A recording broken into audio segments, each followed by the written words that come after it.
Welcome to my mini blog. आज चाहिँ हामी कृष्ण मन्दिर गएको। यो चाहिँ मेरो फर्स्ट मिनी ब्लग हो। अबदेखि म सधैँ यसरी नै मिनी ब्लग लिएर आउँछु। उहाँ चाहिँ मेरो दुईटा फुपू र आन्टी हो। अब चाहिँ हामी घुमेर सकिएर घर निस्किन लागेको। अब त हामी निस्किसक्यो। यो चाहिँ कृष्ण मन्दिर हो। अनि हामी चारजना हिँड्दै गएको थियौँ। यहाँ म छु, हेर्नु होला। म चाहिँ भिडियो बनाइरहेको थिएँ। आन्टी आउनुभयो अनि मैले हाई गर्न लगाएँ आन्टीलाई। यो चाहिँ कृष्ण मन्दिर गेट हो। चारैतिर हेर्नु होला। हामी चारैजनाले हाई गर्दैछौँ, हेर्नु होला। Bye bye. Hello guys, welcome to my mini blog. आज चाहिँ हामी कृष्ण मन्दिर गएको। यो चाहिँ मेरो फर्स्ट मिनी ब्लग हो। अबदेखि म सधैँ यसरी नै मिनी ब्लग लिएर आउँछु। उहाँ चाहिँ मेरो दुईटा फुपू र आन्टी हो। अब चाहिँ हामी घुमेर सकिएर घर निस्किन लागेको।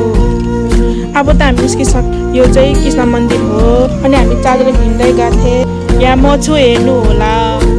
म चाहिँ भिडियो बनाइरहेको थिएँ। आन्टी आउनुभयो अनि मैले हाई गर्न लगाएँ आन्टीलाई। यो चाहिँ कृष्ण मन्दिर गेट हो।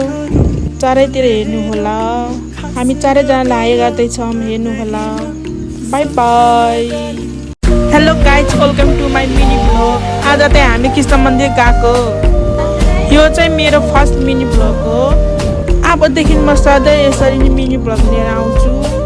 उहाँ चाहिँ मेरो दुईटा फुपू र आन्टी हो। अब चाहिँ हामी घुमेर सकिएर घर निस्किन लागेको।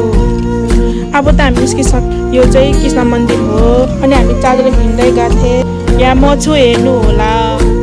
म चाहिँ भिडियो बनाइरहेको थिएँ। आन्टी आउनुभयो अनि मैले हाई गर्न लगाएँ आन्टीलाई। यो चाहिँ कृष्ण मन्दिर गेट हो। चारैतिर हेर्नु होला। हामी चारैजनाले हाई गर्दैछौँ, हेर्नु होला। Bye by.